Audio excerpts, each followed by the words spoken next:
kita memulai pelajaran kita, marilah kita berdoa, menyiapkan hati dan pikiran kita dalam pembelajaran. Mari kita berdoa. Dalam nama Bapa dan Putra dan Roh Kudus. Amin.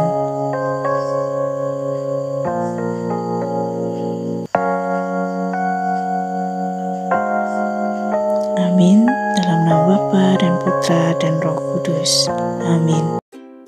Halo anak-anak kelas 6, apa kabar? Moga masih dalam keadaan sehat dan juga tetap semangat dalam belajar. Hari ini kita belajar IPS tentang perubahan sosial budaya dalam bidang IPTEK dan pendidikan. Buka buku kamu halaman 173. Kita akan membandingkan dua masa pada zaman dahulu dan zaman sekarang bagaimana perubahan sosial budaya dalam bidang IPTEK dan pendidikan. Pada zaman dahulu, masyarakat memperoleh ilmu pengetahuan hanya dari sekolah dan juga dari buku. Teknologi pun sangat terbatas pada saat zaman dulu, beda dengan zaman sekarang. Pada zaman sekarang, kita akan melihat bahwa lama-kelamaan teknologi pun semakin berkembang, mulai dari penggunaannya radio, kemudian ke televisi, sampai akhirnya penggunaan dari komputer. Ini tidak lepas dari penemuan-penemuan baru. Nah, dari perkembangan IPTEK yang paling sering kita lihat adalah penggunaan dari televisi. Hadirnya televisi tentu memberikan dampak positif dan dampak negatif dalam kehidupan ataupun dalam perubahan sosial budaya di dalam masyarakat. Yang pertama, televisi dapat menyampaikan informasi berupa gambar dan suara. Yang kedua, melalui televisi masyarakat memperoleh informasi lebih lengkap, ya.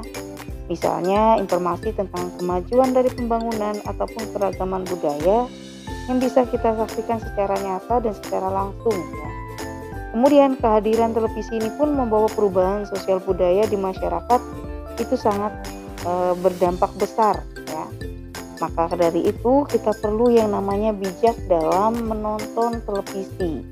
Ada 4 hal penting yang harus kita terapkan ataupun yang harus kita aplikasikan dalam hidup kita, bagaimana kita harus bijak saat menonton televisi. Yang pertama adalah memilah, di mana kita harus memilah tayangannya sesuai dengan usia kita. Yang kedua adalah atur waktu, mengatur waktu agar tidak mengganggu jam belajar. Ini penting saat kita melakukan kegiatan menonton. Yang ketiga yang tidak kalah pentingnya adalah pendampingan. Adanya pendampingan dari orang tua, ayah dan ibu saat kita menonton. Dan yang terakhir adalah atur jarak, menonton dengan jarak yang tepat agar tidak mengganggu kesehatan mata. Nah, itulah pembahasan kita hari ini tentang perubahan sosial budaya dalam bidang IPTEK dan juga pendidikan. Kita bisa melihat perbedaan ataupun perkembangan dari televisi dan juga cara pendidikan yang ada di negara kita, yaitu Indonesia. Nah, untuk kegiatan kamu di rumah, silakan kamu kerjakan kegiatan halaman 174 nomor 1 dan nomor 4 dikerjakan di buku latihan dan dikumpulkan. Sampai di sini dan sampai jumpa.